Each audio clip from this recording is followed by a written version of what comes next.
अकाली दल दीआं जमानतां होईआं जब्त। सिमरनजीत मान की जित तो बाद समर्थकों ने सिद्धू मूसेवाला के गीतों से पाया भंगड़ा। सिमरनजीत मान नहीं बोले, मूसेवाला ते दीप सिद्धू का जित के विच वड्डा योगदान।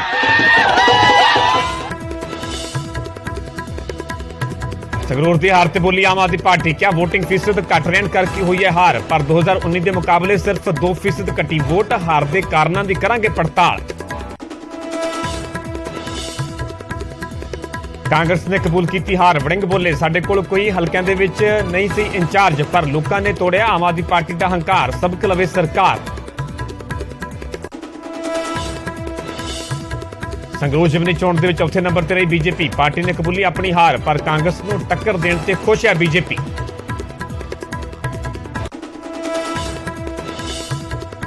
पंजवें नंबर ते रही अकाली दल की उम्मीदवार कमलदीप कौर राजोआणा। बंदी सिखां के नाम से अकाली दल ने लड़ी सी चोण। रवनीत बिट्टू ने किया ट्वीट, क्या बेअंत सिंह के कातलों को लोगों ने दिखाई असली थां। कल खुलेगा मान सरकार का पिटारा, खजाना मंत्री हरपाल चीमा पेश करेंगे सरकार का पहला बजट। सरकार का दावा, लोगों की राय के नाल तैयार किया गया बजट।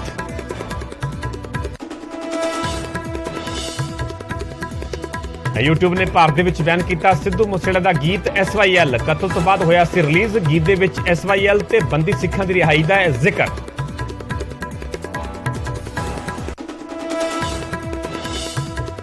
बठिंडा च गुलाबी सुंडी का कहर, नरमे की खड़ी फसल वाहण नूं किसान होए मजबूर, सरकार तो कीती मुआवजे की मंग।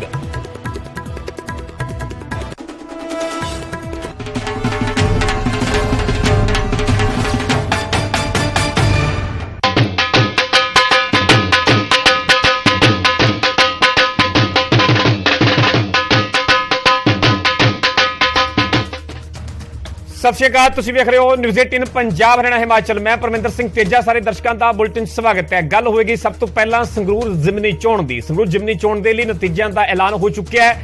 लोगों ने सिमरनजीत सिंह मान के हक दे विच वड्डा फतवा दिता है, जबकि आम आदमी पार्टी के उम्मीदवार फसवीं टक्कर तो बाद चोण हार गए।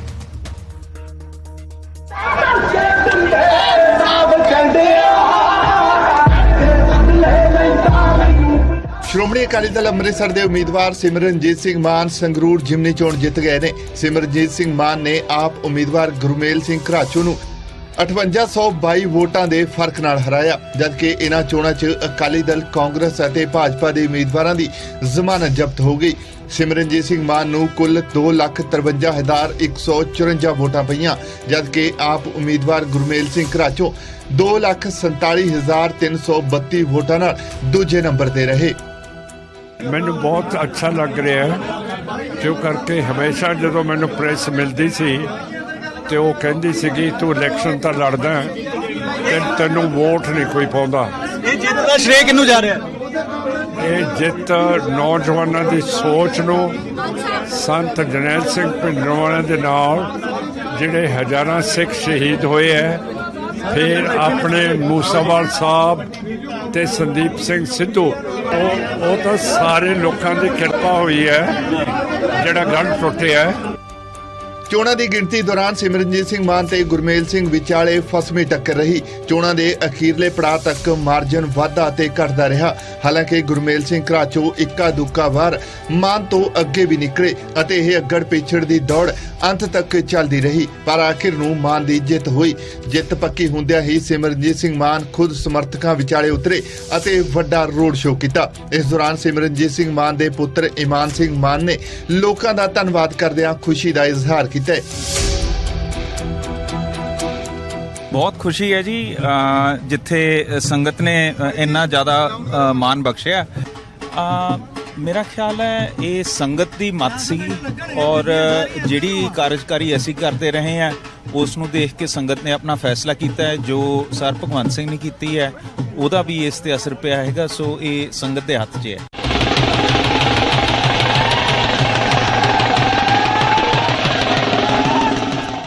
उधर जित का ऐलान होंदिया ही उन्होंने समर्थक जोश नाल भर गए। फतेहगढ़ साहब च उन्होंने जद्दी घर सने संगरूर च वख-वख थावां ते समर्थकां ने लड्डू वंड के अते भंगड़ा पा के जित दे जश्न मनाए।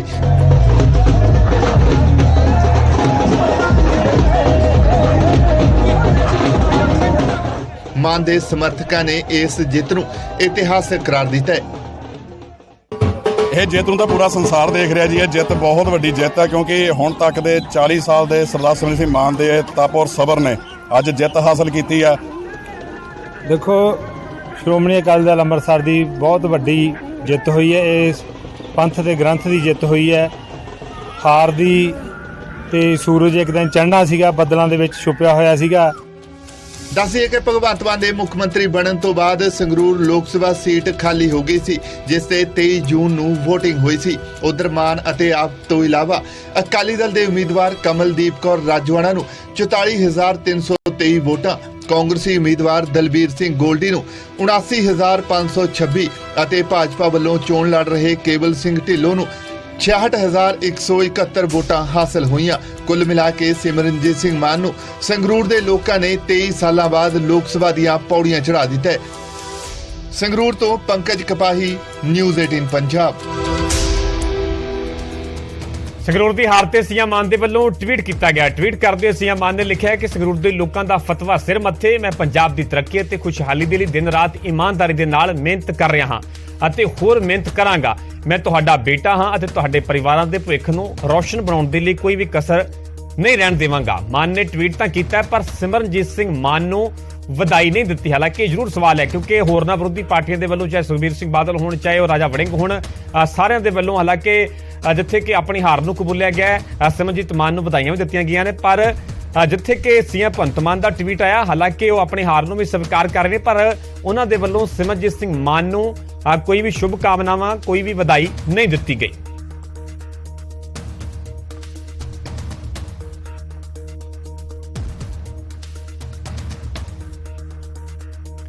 ਸਿਮਰਨਜੀਤ ਮਾਨ ਦੇ ਨਾਲ ਜੁੜੀ ਵੱਡੀ ਖਬਰ ਸਾਹਮਣੇ ਆ ਰਹੀ ਹੈ। ਸਿਮਰਨਜੀਤ ਸਿੰਘ ਮਾਨ ਦੀ ਸਿਹਤ ਵਿਗੜੀ ਹੈ। ਜਿੱਤ ਤੋਂ ਬਾਅਦ ਸਿਮਰਨਜੀਤ ਸਿੰਘ ਮਾਨ ਦੀ ਸਿਹਤ ਵਿਗੜੀ ਹੈ। ਰੋਡ ਸ਼ੋਅ ਦੇ ਦੌਰਾਨ ਮਾਨ ਦੇ ਵੱਲੋਂ ਦਰਅਸਲ ਮੈਡੀਕਲ ਚੈੱਕਅਪ ਕਰਵਾਇਆ ਗਿਆ। ਮਾਨ ਨੂੰ ਬੋਲਣ ਦੇ ਵਿੱਚ ਦਿੱਕਤ ਮਹਿਸੂਸ ਹੋ ਰਹੀ ਹੈ। ਡਾਕਟਰਾਂ ਦੇ ਵੱਲੋਂ ਘੱਟ ਬੋਲਣ ਦੀ ਸਲਾਹ ਵੀ ਦਿੱਤੀ ਗਈ ਹੈ ਕਿਉਂਕਿ ਜਿਵੇਂ ਜਿੱਤ ਦਰਜ ਕੀਤੀ ਗਈ ਉਸ ਤੋਂ ਬਾਅਦ ਰੋਡ ਸ਼ੋਅ ਵੀ ਕੱਢਿਆ ਗਿਆ ਕਿਉਂਕਿ ਪਿਛਲੇ ਵੀ ਲਗਾਤਾਰ ਕਈ ਦਿਨਾਂ ਤੋਂ ਚੋਣ ਪ੍ਰਚਾਰ ਕਰ ਰਹੇ ਸਨ ਤੇ ਇਸੇ ਦੌਰਾਨ ਹੀ ਹੁਣ ਇਹ ਖਬਰ ਹੈ ਕਿ ਸਿਹਤ ਵਿਗੜੀ ਹੈ। ਜਿਸ ਤੋਂ ਬਾਅਦ ਸਿਮਰਨਜੀਤ ਸਿੰਘ ਮਾਨ ਦੀ ਸਿਹਤ ਵਿਗੜੀ ਹੈ। ਰੋਡ ਸ਼ੋਅ ਦੇ ਦੌਰਾਨ ਮਾਨ ਦੇ ਵੱਲੋਂ ਹਸਪਤਾਲ ਦੇ ਵਿੱਚ ਮੈਡੀਕਲ ਚੈੱਕਅਪ ਵੀ ਕਰਵਾਇਆ ਗਿਆ। ਦਰਅਸਲ ਸਿਮਰਨਜੀਤ ਸਿੰਘ ਮਾਨ ਨੂੰ ਬੋਲਣ ਦੇ ਵਿੱਚ ਦਿੱਕਤ ਮਹਿਸੂਸ ਹੋ ਰਹੀ ਹੈ ਤੇ ਡਾਕਟਰਾਂ ਨੇ ਘੱਟ ਬੋਲਣ ਦੀ ਸਲਾਹ ਦਿੱਤੀ ਹੈ ਕਿਉਂਕਿ ਜਦੋਂ ਚੋਣ ਪ੍ਰਚਾਰ ਹੁੰਦਾ ਹੈ, ਉਮੀਦਵਾਰ ਦੇ ਵੱਲੋਂ ਵੱਖ-ਵੱਖ ਚੋਣ ਜਲਸਿਆਂ ਨੂੰ ਸੰਬੋਧਨ ਕੀਤਾ ਜਾਂਦਾ ਹੈ, ਲਗਾਤਾਰ ਬੋਲਣਾ ਪੈਂਦਾ ਤੇ ਇਹ ਵੀ ਇੱਕ ਮੁੱਖ ਤੌਰ ਤੇ ਵਜ੍ਹਾ ਹੁੰਦੀ ਹੈ। ਇਸੇ ਕਰਕੇ ਮਾਨ ਨੂੰ ਬੋਲਣ ਦੇ ਵਿੱਚ ਦਿੱਕਤ ਮਹਿਸੂਸ ਹੋ ਰਹੀ ਹੈ ਤੇ ਡਾਕਟਰਾਂ ਦੇ ਵੱਲੋਂ ਘੱਟ ਬੋਲਣ ਦੀ ਸਲਾਹ ਵੀ ਦਿੱਤੀ ਗਈ ਹੈ।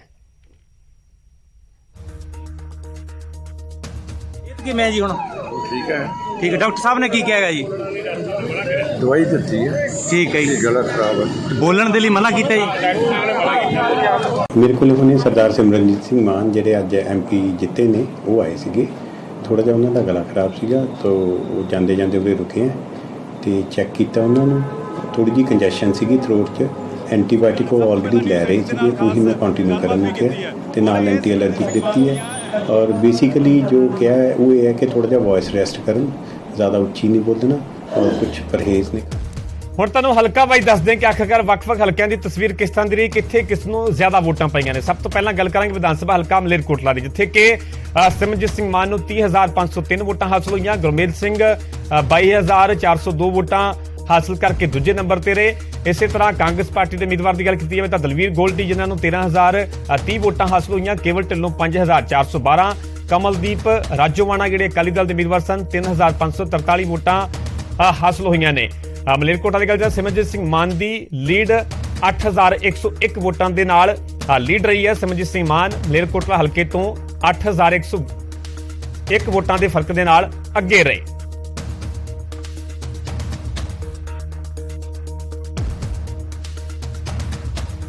ਹੁਣ ਤੁਹਾਨੂੰ ਗੱਲ ਦੱਸਦੇ ਹਾਂ ਦਿੜਬਾ ਵਿਧਾਨ ਸਭਾ ਹਲਕੇ ਦੇ ਨਤੀਜਿਆਂ ਬਾਰੇ।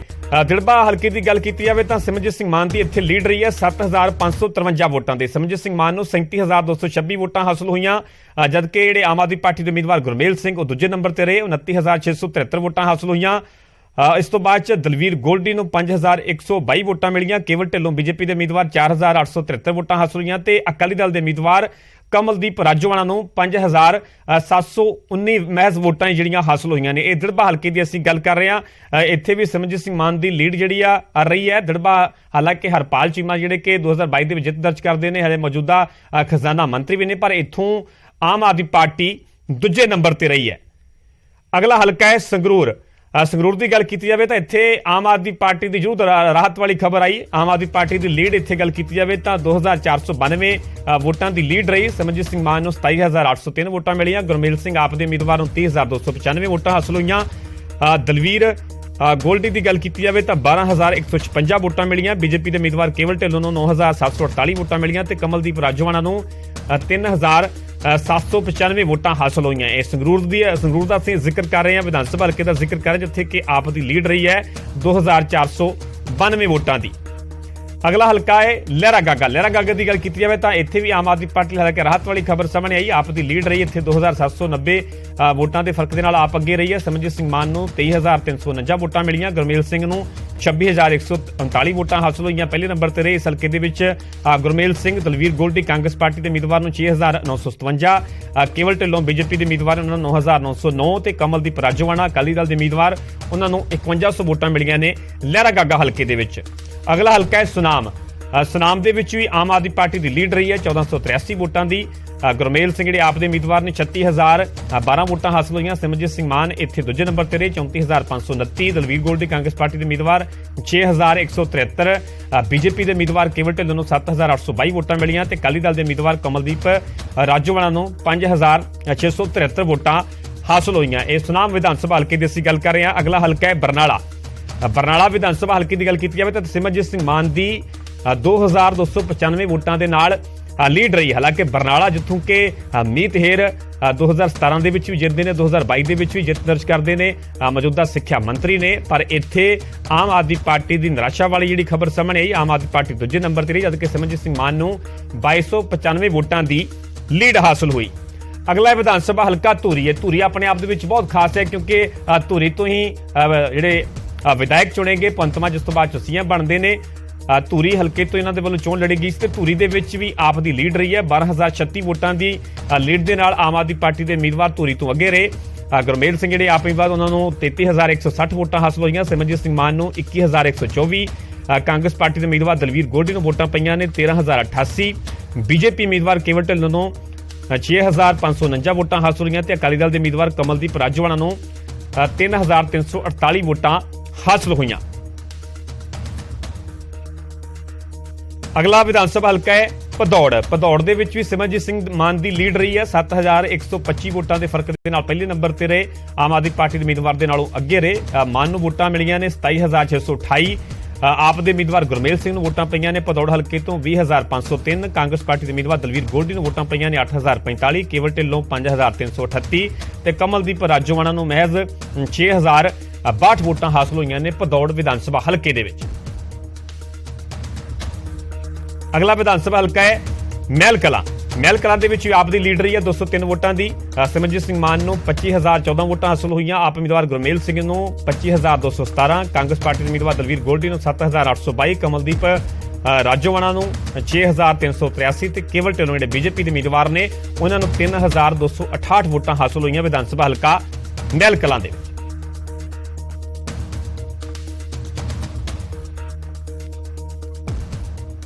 ਸੰਗਰੂਰ ਜ਼ਿਮਨੀ ਚੋਣ ਦੇ ਵਿੱਚ ਸਿਮਰਨਜੀਤ ਸਿੰਘ ਮਾਨ ਦੀ ਜਿੱਤ ਹੋਈ ਤੇ ਆਮ ਆਦਮੀ ਪਾਰਟੀ ਦੂਜੇ ਨੰਬਰ ਤੇ ਰਹੀ। ਬਾਕੀ ਰਵਾਇਤੀ ਪਾਰਟੀਆਂ ਦੀ ਜ਼ਮਾਨਤ ਤੱਕ ਜ਼ਬਤ ਹੋਗੀ। ਸਾਰੀਆਂ ਪਾਰਟੀਆਂ ਨੇ ਜਿੱਥੇ ਸਿਮਰਨਜੀਤ ਸਿੰਘ ਮਾਨ ਨੂੰ ਜਿੱਤ ਦੀ ਵਧਾਈ ਦਿੱਤੀ ਹੈ ਉੱਥੇ ਇੱਕ ਦੂਜੇ ਤੇ ਨਿਸ਼ਾਨੇ ਵੀ ਸਾਧੇ। ਪੰਜਾਬ 'ਚ ਆਮ ਆਦਮੀ ਪਾਰਟੀ ਦੀ ਰਾਜਧਾਨੀ ਕਹੀ ਜਾਣ ਵਾਲੀ ਸੰਗਰੂਰ ਸੀਟ ਹੁਣ ਆਮ ਆਦਮੀ ਪਾਰਟੀ ਦੇ ਹੱਥੋਂ ਖੁੱਸ ਗਈ ਹੈ ਅਤੇ ਸਿਮਰਨਜੀਤ ਸਿੰਘ ਮਾਨ ਸੰਗਰੂਰ ਦੇ ਨਵੇਂ ਐਮਪੀ ਬਣ ਗਏ ਨੇ। ਸਾਰੀਆਂ ਪਾਰਟੀਆਂ ਸਿਮਰਨਜੀਤ ਸਿੰਘ ਮਾਨ ਨੂੰ ਵਧਾਈਆਂ ਦੇ ਰਹੀਆਂ ਨੇ ਤਾਂ ਆਮ ਆਦਮੀ ਪਾਰਟੀ ਨੇ ਇਸ ਹਾਰ ਦਾ ਕਾਰਨ ਘੱਟ ਵੋਟ ਪੋਲ ਅਤੇ ਝੋਨੇ ਦੀ ਬਿਜਾਈ ਨੂੰ ਦੱਸਿਆ। ਅਸੀਂ ਸਰਦਾਰ ਸਿਮਰਨਜੀਤ ਸਿੰਘ ਮਾਨ ਜਿਹੜੇ ਮੈਂਬਰ ਪਾਰਲੀਮੈਂਟ ਜਿੱਤੇ ਉਹਨਾਂ ਨੂੰ ਵੀ ਨਾਲ ਦੀ ਨਾਲ ਬਹੁਤ ਵਧਾਈਆਂ ਵੀ ਦਿੰਦੇ। ਇਸ ਵਾਰ ਸਾਡੀ ਵੋਟਿੰਗ ਪਰਸੈਂਟ 2% ਘਟਿਆ, 37 ਤੋਂ 35 ਦੇ ਕਰੀਬ ਆ ਗਿਆ। ਥੋੜਾ ਬਹੁਤ ਉਹਦੇ 'ਚ ਫਰਕ ਹੈ, ਤਕਰੀਬਨ 34.9 ਕੁਛ ਹੈ। ਸੋ ਡੈਫੀਨੇਟਲੀ ਇਹ ਜਿਹੜਾ ਵੀ ਕਮੀ ਰਹੀ ਆ ਉਹਦੇ 2-3 ਕਾਰਨ ਤੇ ਇਹੀ ਆ, ਘੱਟ ਵੋਟ ਪਰਸੈਂਟ ਹੋਣਾ, ਉਧਰ ਕਾਂਗਰਸ ਨੇ ਜਿੱਥੇ ਸਿਮਰਜੀਤ ਸਿੰਘ ਮਾਨ ਨੂੰ ਜਿੱਤ ਦੀ ਵਧਾਈ ਦਿੱਤੀ, ਉੱਥੇ ਹੀ ਆਮ ਆਦਮੀ ਪਾਰਟੀ ਤੇ ਵੀ ਤੰਜ ਕੱਸੇ ਨੇ। ਕਾਂਗਰਸ ਨੇ ਨਾਲ ਹੀ ਆਪਣੀ ਹਾਰ ਦਾ ਕਾਰਨ ਵੀ ਦੱਸਿਆ, ਤਾਂ ਉੱਥੇ ਹੀ ਬੀਜੇਪੀ ਨੇ ਸੰਗਰੂਰ ਚੋਣ ਦੀ ਹਾਰ ਤੇ ਕਿਹਾ ਕਿ ਅਸੀਂ ਅਕਾਲੀਆਂ ਨੂੰ ਪਛਾੜ ਕੇ ਕਾਂਗਰਸ ਨੂੰ ਮੁਕਾਬਲਾ ਦਿੱਤਾ ਹੈ ਅਤੇ ਸਾਡੀ ਪਾਰਟੀ ਨੇ ਬਿਹਤਰ ਪ੍ਰਦਰਸ਼ਨ ਕੀਤਾ ਹੈ, ਜਦਕਿ ਦੂਜੇ ਪਾਸੇ ਅਕਾਲੀ ਦਲ ਨੇ ਵੀ ਆਪ ਤੇ ਨਿਸ਼ਾਨਾ ਸਾਧਿਆ। ਸਰਦਾਰ ਸਿਮਰਨਜੀਤ ਸਿੰਘ ਮਾਨ ਸਾਹਿਬ ਨੂੰ ਮੁਬਾਰਕਬਾਦ ਦੇਣਾ ਚਾਹੁੰਦਾ ਹੈ ਔਰ ਮੈਂ ਸਮਝਦਾ ਕਿ ਬਹੁਤ ਵੱਡੀ ਜਿੱਤ ਹਾਸਲ ਹੋਈ ਹੈ 3 ਮਹੀਨਿਆਂ 'ਚ, ਜਿੱਥੇ ਖੁਦ 2 ਵਾਰ MP ਜਿੱਤੇ ਹੋਣ ਮਾਨ ਸਾਹਿਬ ਔਰ 4.5 ਲੱਖ ਤੋਂ ਵੱਧ ਵੋਟਾਂ ਦੇ ਨਾਲ ਇਸ ਪਾਰਲੀਮੈਂਟ 'ਚ ਲੋਕ ਜਿੱਤੇ ਹੋਣ, ਉਹਨਾਂ ਦੇ ਮੰਤਰੀ ਹੋਣ 3-4 ਖਜ਼ਾਨਾ ਮੰਤਰੀ, ਚੀਫ ਮਿਨਿਸਟਰ, ਔਰ ਐਡੀ ਜਲਦੀ ਫਤਵਾ ਲੋਕਾਂ ਨੇ ਉਲਟ ਦਿੱਤਾ ਹੋਵੇ। ਲੋਕ ਇਹ ਕਹਿਣ ਲੱਗ ਪਏ ਸੀ ਵੀ ਅਸੀਂ ਪਛਤਾ ਰਹੇ ਹਾਂ। ਇਹਦਾ ਜ਼ਿੰਦਾ ਜਾਗਦਾ ਲੋਕਾਂ ਨੇ ਸਬੂਤ ਦਿੱਤਾ ਕਿ ਅਸੀਂ ਕਾਂਗਰਸ ਦੇ ਬਰਾਬਰ ਦੇ ਉੱਪਰ ਮੁਕਾਬਲਾ ਕਰਕੇ ਸਾਹਮਣੇ ਆਏ ਹਾਂ। ਅਸੀਂ ਅਕਾਲੀ ਦਲ ਨੂੰ ਬੁਰੀ ਤਰ੍ਹਾਂ ਪਛਾੜ ਕੇ ਸਾਹਮਣੇ ਆਏ ਹਾਂ। ਔਰ ਦੂਸਰੀ ਗੱਲ ਇਹ ਹੈ ਕਿ ਜਿਹੜਾ ਭਗਵੰਤ ਮਾਨ ਤੇ ਆਮ ਆਦਮੀ ਪਾਰਟੀ ਦਾ ਗਰੂਰ ਆ, ਉਹ ਬੁਰੀ ਤਰ੍ਹਾਂ ਟੁੱਟਿਆ ਹੈ। ਸੰਗਰੂਰ ਲੋਕ ਸਭਾ ਉਪ ਚੋਣ ਜਿੱਤਣ ਤੇ ਸਿਮਰਨਜੀਤ ਸਿੰਘ ਮਾਨ ਨੂੰ ਵਧਾਈ ਦਿੰਦਾ ਔਰ ਖੁਸ਼ੀ ਮਹਿਸੂਸ ਕਰਦਾ ਔਰ ਇਸ ਗੱਲ ਦੀ ਵੀ ਖੁਸ਼ੀ ਆ ਕਿ ਪੰਜਾਬ ਦੇ ਵਿੱਚ ਰਾਜ ਕਰ ਰਹੀ ਧਿਰ ਜਿਹਨੇ ਝੂਠ ਬੋਲ ਕੇ ਡਰਾਮੇਬਾਜ਼ੀ ਕਰਕੇ ਮਤਲਬ ਜੋ ਰਾਜ ਸੱਤਾ ਹਾਸਲ ਕੀਤੀ ਸੀ, ਉਹਦਾ ਝੂਠ ਮੇਰਾ ਖਿਆਲ ਇਤਿਹਾਸ ਦੇ ਵਿੱਚ ਪਹਿਲੀ ਵਾਰ ਹੋਊਗਾ ਵੀ ਇੰਨੀ ਜਲਦੀ ਕਿਸੇ ਪਾਰਟੀ ਦਾ ਝੂਠ ਨੰਗਾ ਹੋਇਆ ਹੋਵੇ ਜਾਂ ਸੱਤਾਧਿਰ ਪਾਰਟੀ ਨੂੰ 3 ਮਹੀਨਿਆਂ ਦੇ ਅੰਦਰ ਅੰਦਰ ਇੱਕ ਵੱਡੀ ਹਾਰ ਦਾ ਮੂੰਹ ਦੇਖਣਾ ਪਿਆ ਹੋਵੇ। ਕਾਂਗਰਸ, ਬੀਜੇਪੀ ਅਤੇ ਅਕਾਲੀ ਦਲ ਦੀ ਜ਼ਮਾਨਤ ਜ਼ਬਤ ਹੋਣ ਤੇ ਆਮ ਆਦਮੀ ਪਾਰਟੀ ਨੇ ਕਿਹਾ ਕਿ ਸਾਡੀ ਹਾਰ ਤੇ ਪੁਰਾਣੀਆਂ ਪਾਰਟੀਆਂ ਨੂੰ ਖੁਸ਼ ਹੋਣ ਦੀ ਲੋੜ ਨਹੀਂ ਹੈ, ਕਿਉਂਕਿ ਉਹਨਾਂ ਦੀ ਖੁਦ ਦੀ ਜ਼ਮਾਨਤ ਜ਼ਬਤ ਹੋਈ ਹੈ। ਜਿਹੜੀਆਂ 100 ਸਾਲ ਤੋਂ ਪੁਰਾਣੀਆਂ ਪਾਰਟੀਆਂ, ਚਾਹੇ ਕਾਂਗਰਸ ਦੀ ਗੱਲ ਕਰ ਲਈਏ, ਕਾਂਗਰਸ ਨੂੰ ਪਿਛਲੇ ਲੋਕ ਸਭਾ ਇਲੈਕਸ਼ਨ 'ਚ ਜਿਹੜਾ ਵੋਟ 26% ਦੇ ਕਰੀਬ ਵੋਟ ਮਿਲਿਆ ਸੀ, ਉਹ 11% ਤੇ ਰਹਿ ਗਿਆ। ਔਰ ਅਕਾਲੀ ਦਲ, ਬੀਜੇਪੀ ਔਰ ਕਾਂਗਰਸ ਦੀਆਂ ਜ਼ਮਾਨਤਾਂ ਜ਼ਬਤ ਹੋਈਆਂ ਇਸ ਵਾਰ ਫੇਰ। ਦੱਸ ਦਈਏ ਕਿ ਸੰਗਰੂਰ 'ਚ ਸਿਮਰਨਜੀਤ ਸਿੰਘ ਮਾਨ ਨੇ 5822 ਵੋਟਾਂ ਨਾਲ ਜਿੱਤ ਪ੍ਰਾਪਤ ਕੀਤੀ ਹੈ ਅਤੇ ਇਸ ਤੇ ਸਿਆਸੀ ਰਿਐਕਸ਼ਨ ਵੀ ਮਿਲਿਆ ਜੁਲਿਆ ਰਿਹਾ ਹੈ। ਜਿੱਥੇ ਸਾਰੀਆਂ ਪਾਰਟੀਆਂ ਨੇ ਸਿਮਰਨਜੀਤ ਸਿੰਘ ਮਾਨ ਨੂੰ ਵਧਾਈ ਦਿੱਤੀ, ਤਾਂ ਉੱਥੇ ਹੀ ਸੱਤਾ ਤੇ ਕਾਬਜ ਆਮ ਆਦਮੀ ਪਾਰਟੀ ਨੂੰ ਵੀ ਘੇਰਨ 'ਚ ਕੋਈ ਕਸਰ ਨਹੀਂ ਛੱਡੀ। ਸੰਗਰੂਰ ਤੋਂ ਆਸ਼ੀਸ਼ ਸ਼ਰਮਾ ਦੇ ਨਾਲ ਰਾਜੀਵ ਕੁਮਾਰ ਅਤੇ ਪੰਕਜ ਕਪਾਹੀ ਦੀ ਰਿਪੋਰਟ।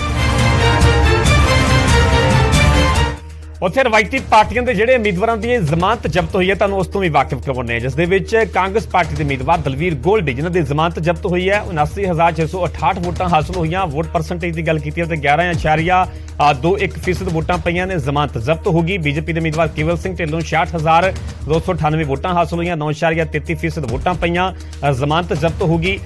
ਅਕਾਲੀ ਦਲ ਦੇ ਉਮੀਦਵਾਰ ਕਮਲਦੀਪ ਕੌਰ ਰਾਜੋਵਾਣਾ 5ਵੇਂ ਨੰਬਰ ਤੇ 44,428 ਮਹਿਜ਼ ਵੋਟਾਂ ਹਾਸਲ ਹੋਈਆਂ, 6.25% ਵੋਟਾਂ ਸਿਰਫ ਮਿਲੀਆਂ ਤੇ ਜ਼ਮਾਨਤ ਜ਼ਬਤ ਹੋ ਗਈ। ਸੋ ਕੁੱਲ ਮਿਲਾ ਕੇ ਕਾਂਗਰਸ, ਅਕਾਲੀ ਦਲ ਤੇ ਬੀਜੇਪੀ ਦੇ ਉਮੀਦਵਾਰਾਂ ਦੀਆਂ ਸੰਗਰੂਰ ਜ਼ਿਮਨੀ ਚੋਣ ਦੇ ਵਿੱਚ ਜ਼ਮਾਨਤਾਂ ਜ਼ਬਤ ਹੋਈਆਂ ਨੇ।